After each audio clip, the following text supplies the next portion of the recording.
ஹல்லேலூயா. அடுத்த ஒரு காரியம், கர்த்தர் செய்த எல்லா நன்மைகளையும் மறக்காத இருதயத்தை பரிசுத்த ஆவியானவர் நமக்கு தரட்டும். ஆமென். எந்த அளவுக்கு செய்த நன்மைகளை நாம் நினைத்து பார்க்கிறோமோ அந்த அளவுக்கு தேவன் மேலே ஒரு நம்பிக்கை. கார் கைவிட்டாலும் அவர் அதானே சொல்லிகிட்டே இருந்தேன், கைவிட மாட்டார், கைவிட மாட்டார், கைவிட மாட்டார். அப்போ எப்போ அது வரும் அப்படின்னு சொன்னால், அவர் கைவிடாமல் இருந்த காரியங்களெல்லாம் நினச்சி பார்க்கும் பொழுது தான். ஆமாம். ஹல்லேலூயா. இந்த நன்றி சொல்லாமல் இருக்க முடியாதுல வந்துச்சு ஒரு காரியம், ஒரு வார்த்தை வரும், மரண பள்ளத்தாக்கில் நான் நடக்கும் போதெல்லாம் பாதுகாத்தீரையா. ஆமாம். ஆமாம். பாடுவோமா? ஏன்னா நான் ஆவிக்குரிய மரணத்தை பற்றி சொல்லலை, லிட்ரலாகவே இங்கே நிறைய பேர் செத்து போனவங்க இருக்காங்க, செத்து போயும் இருக்கும். இப்போ அந்த நினைவு கூறுவோமா காரியத்தை? மரண பள்ளத்தாக்கில் நான் நடந்த போதெல்லாம் பாதுகாத்தீரையா. சொல்லுவோமா? மரண பள்ளத்தாக்கில் நான் நடக்கும் போதெல்லாம் பாதுகாத்தீரையா. மீண்டும் ஜீவனை கொடுத்து என்னை வாழ வைத்தீரையா. மீண்டும் ஜீவனை கொடுத்து என்னை வாழ வைத்தீரையா. என்னை வாழ வைத்தீரையா. நன்றி சொல்லாமல் இருக்கவே முடியாது, பல நன்மை செய்த இயேசுவுக்கே நன்றி நன்றி நன்றி என்று சொல்லி நான் துதிப்பேன், நாள்தோறும் போற்றுவே,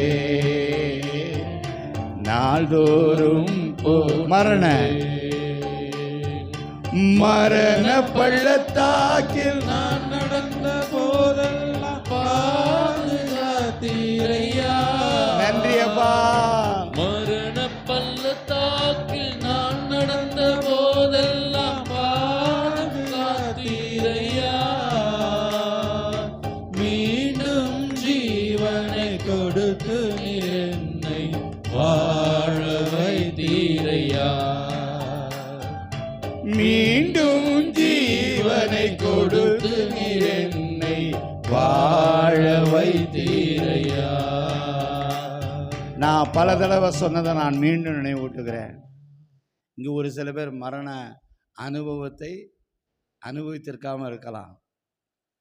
ஆனால் நான் ஒரு முறை அல்ல, 2 முறை அல்ல, திருமணத்துக்கு முன்னாடி 2 தடவை, when I was studying 8th standard, the first incident, 11th திண்டுக்கல்லில் படிக்கும் பொழுது செகண்ட் இன்சிடெண்ட்டு, கல்யாணம் பண்ண பிற்பாடு எனக்கு மகன் பிறந்த பிற்பாடு 3rd இன்சிடெண்ட்டு. முதல் 2 தடவை செத்து போயிருந்தால் கூட பரவாயில்ல, ஒன்றும் இல்லை. கல்யாணம் பண்ணி பையன் இருக்கும்போது நான் செத்துருந்தா என் பையன் அனாதையாக போயிருப்பான். ஆனால் கர்த்தர் என்னைய சாக விடலை, என் பிள்ளைய அனாதையாய் போக விடலை. ஆமாம். நன்றி சொல்லுவோம், நன்றி சொல்லுங்கள். இன்றைக்கி ஒருவேளை லிட்ரலாக நீ சாகாமல் இருக்கலாம், ஆனால் சாகக்கூடிய அனுபவங்கள், குறைகள் எவ்வளவோ இருந்திருக்கலாம். வாழ முடியாத காரியங்கள் எவ்வளோ இருந்திருக்கலாம். ஆனால் மரண இருளின் பள்ளத்தாக்கில் நடந்த போதெல்லாம் என்னை பாதுகாத்தவர் மாத்திரமல்ல, என்னை என்ன பண்ணார்? ஜீவனை கொடுத்து.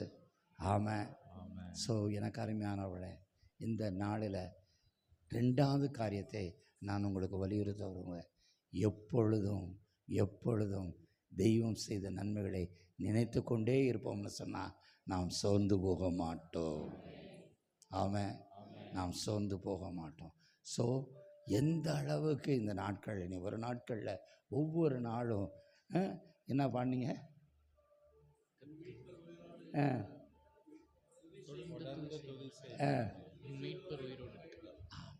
அவ்வளோதான். எப்பயுமே அங்கேருந்து தான் எங்களுக்கு வரும், முதல்ல இருந்து தான் வரும். துதி செய்வோரை கர்த்தர் கைவிட மாட்டார். எல்லா சூழ்நிலையும் கர்த்தரை துதியுங்க. ஆமாம். நான் தான் அந்த பாடலை பாடும் பொழுது எனக்கு அதான் ஞாபகம் வந்துச்சு. ஒருவேளை முதல்ல 8th ஸ்டாண்டர்ட் படிக்கும் போது சொல்லிட்டாங்க, டாக்டரே சொல்லிட்டாங்க, இது தேராது, ஜிஹெச்சுக்கு கொண்டு போங்க அப்படின்னு. அப்போ அந்த அம்மா சொன்னிச்சு, டாக்டர் அம்மா 2 பேரும் இவங்கள மாதிரி 2 பேருமே டாக்டர்ஸு. அவர் டாக்டர் ராஜன், அவங்க ராதாபாய் ராஜன். மிஷன் ஹாஸ்பிட்டலுக்கு எதிர்த்தாப்புல தான் இருந்துச்சு. அப்போ வீட்டுக்கு போகிற உயிர் வீட்லேயே போகட்டும் அப்படின்னு சொல்லி என்னை வீட்டுக்கு போக சொல்லி கொண்டு போயிட்டாங்க. ஆனால் கர்த்தர் அவங்க உள்ளத்தில் ஏவி அனுப்புன 2 டாக்டர்ஸுமே கணவனும் மனைவியும் வந்து ஹாஸ்பிட்டலில் கொடுக்க முடியாத ட்ரீட்மெண்ட்டை, இதுக்கிடையில் ஃபாதர் வந்துட்டார். கத்தோலிக்க முறை பிரகாரம் எனக்கு அவஸ்தை பூசலும் கொடுத்தாச்சு. ஸோ நான் 7 தேவதிரவிய அனுமானங்களை பெற்ற கிறிஸ்தவன். ஆமாம், குருத்துவம் வாங்கினா திருமணம் வராது. இங்கே குருத்துவமும் கிடச்சிச்சு, திருமணமும் இருந்துச்சு, அவஸ்தை பூசல்ங்கிற பூர்ண கிறிஸ்தவன் நான். 7 தேவத்திரிய அனுமானங்களையும் பெற்ற பூர்ண கிறிஸ்தவன் நான். அப்போ அவஸ்தை பூசலும் கொடுத்தாச்சு. இப்போ அதுக்கு நல்ல பேர் வச்சுருக்கிறாங்க, தெரியல, அதுக்கு நல்ல பேருன்னு கேள்விப்பட்டேன். அப்போ அவஸ்தை பூசலும் பெற்றாச்சு. இந்த டாக்டர் 2 பேரும் வந்து ஆண்டவருடைய கிருபையினால் உயிரை கொடுத்தாச்சு ஒரு தடவை.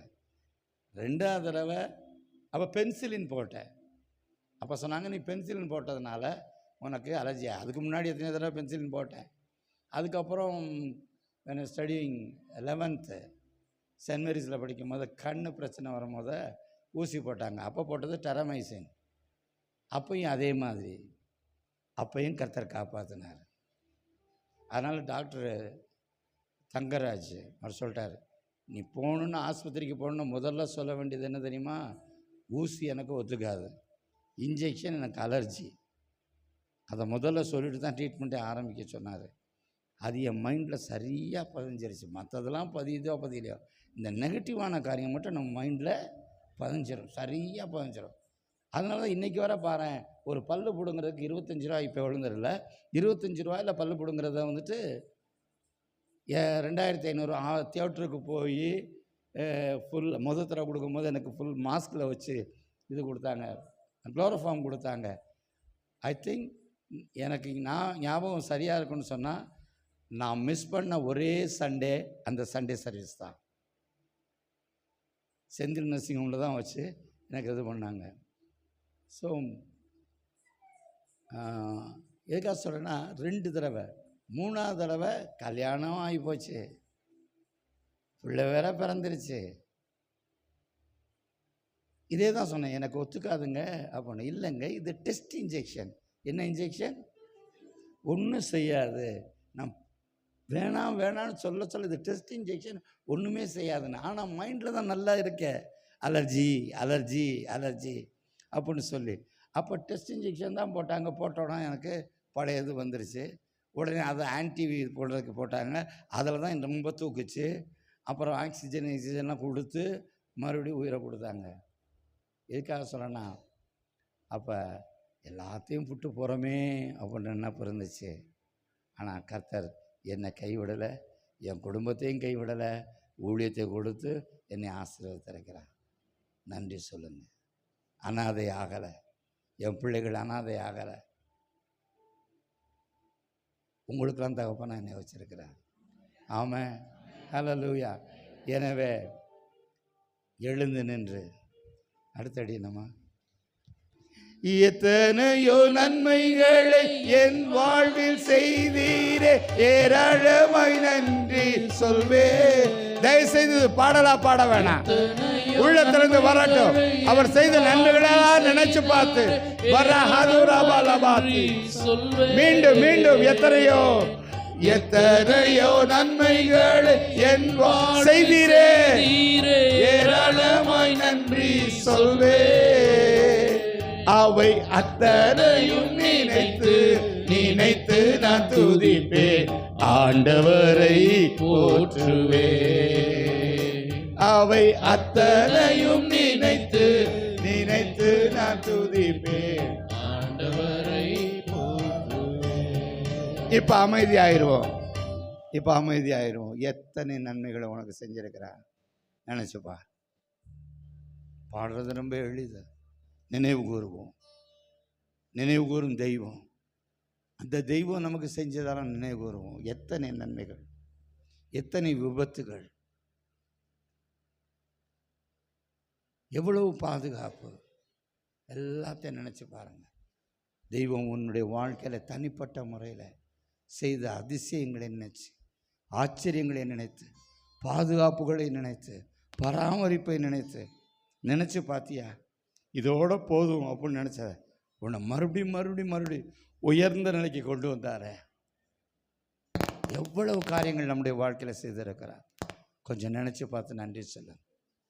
பாடுவதல்ல, வாயினால் அறிக்கை செய்யுங்கப்பா. என் வாழ்க்கையில் எவ்வளோ நன்மைகள், எவ்வளோ ஆசீர்வாதங்கள்.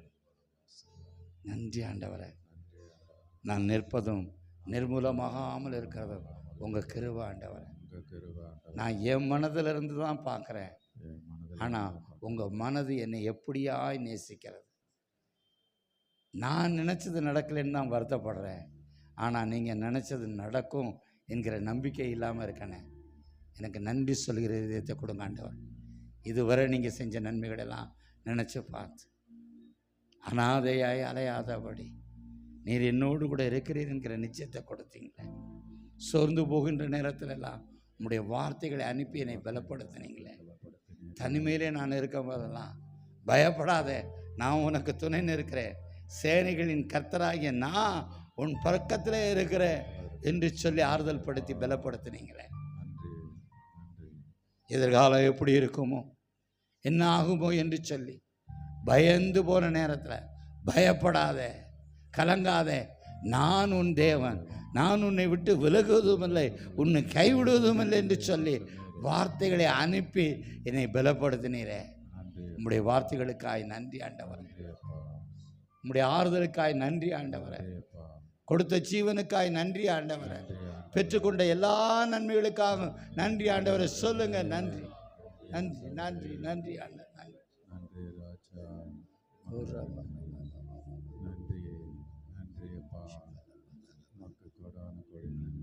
நல்ல வாயை திறந்து சொல்லுங்க.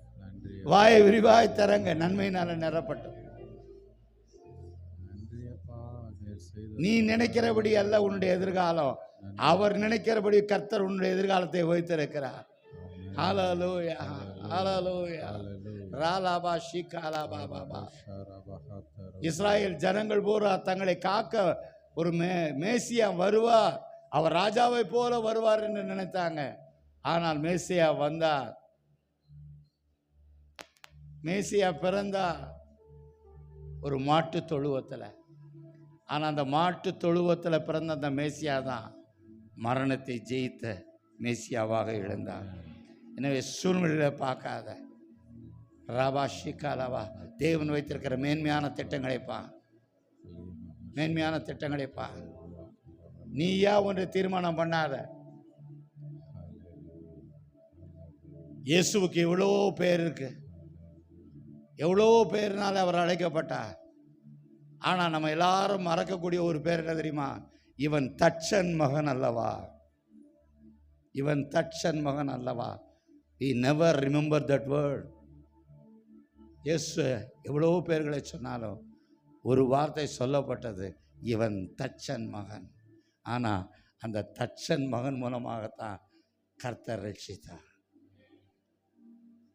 Don't look at your situation. Don't look at your position. He is able. He is able. மறையலையானவோ ஷிகாலபா. என்னிலே, உன்னிலே, நம்மிலே இந்த உலகம் கிறிஸ்துவை காண வேண்டும் என்பது தேவ சித்தம். என்னிலே உலகம் இயேசுவை காண வேண்டும், உன்னிலே உலகம் இயேசுவை காண வேண்டும். நன்றி மாத்திரம் சொல்ல, நன்றி மாத்திரம் சொல்லிக்கிட்டாரு. நடந்த எல்லாவற்றுக்கும் நன்றி சொல்ல. ஹல்லேலூயா. That is the greatest weapon. முதல்ல சொன்ன, your word is a powerful weapon. Our thanksgiving is a more powerful weapon. It can change anything. It can change anything. அதிருப்தியே இல்லை, அதிருப்தியே இல்லாத உள்ளத்திலிருந்து தான் நன்றின்ற வார்த்தை வரும். அதிருப்தி இருந்தா நன்றி வராது.